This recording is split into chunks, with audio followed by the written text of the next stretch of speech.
One of the things that frustrated me most in my experience with United Way as a president of the board and before that as the chair of the allocations committee was that it seemed that with so much effort,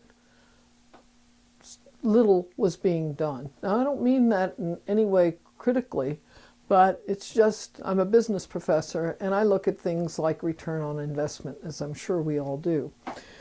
If you can get all the stakeholders together, or as many as possible, and sometimes it was difficult to identify those, we can create a force, a collaborative force, which will have a bigger effect. It's the old thing of the whole is bigger than the sum of the parts. If you think in terms of collaboration, it's really a matter of a more powerful force than cooperation.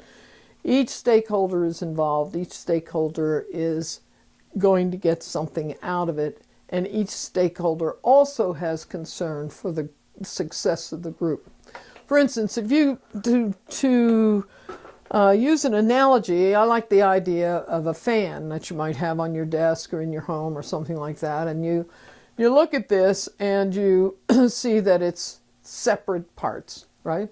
And we can count the number of blades on this and so on. But if I turn the fan on, and hope that's the right button, then it's almost impossible to distinguish among the various components of the fan. This is a really useful symbol of collaboration, because in collaboration there is no one most important or least important part. Each entity contributes what they can, contributes and works to the good of the whole. If we, in looking at that in research, we found that every stakeholder had something they wanted out of it, but they also had some built-in resistance. And working together in a collaborative way helps to break down that resistance because the trust level builds up. Okay? What happens in all of this is, and you'll hear about this later, but what happens in all of this is that the efforts that are put in soon create a sense of connection, a sense of accountability of each stakeholder, even those stakeholders who may be the recipients of help from United Way or from some agency. This, I think, is probably the most important aspect.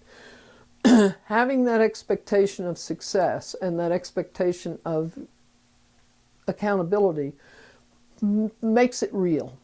This is an important and I think quite a significant example, because in collaboration, if you can think about all of these parts moving together, the goal never gets destroyed by them, no matter how many parts there are, no matter how active they are. And in fact, what we found is that the goal gets enhanced. My research found that, and we also have found it in our own United Way. The enhancement comes through leverage.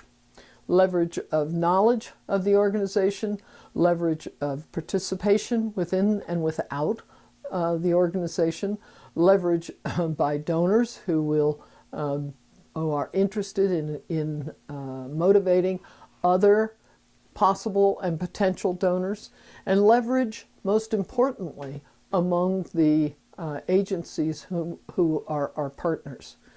We worked hard to get those agencies to be part of the whole analysis of needs in our community. We worked hard to get them to think not only of their own mission, which is certainly prodigious, but also to think in terms of how they might work with other partners.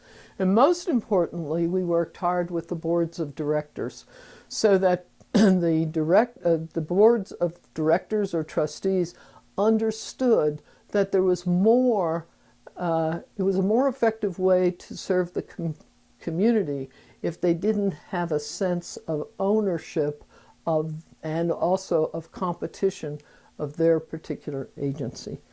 So we found through this collaborative effort that we were able to leverage our funds, which you'll hear about in a moment, and that we were also able to leverage the thinking of the executive directors of our agency partners.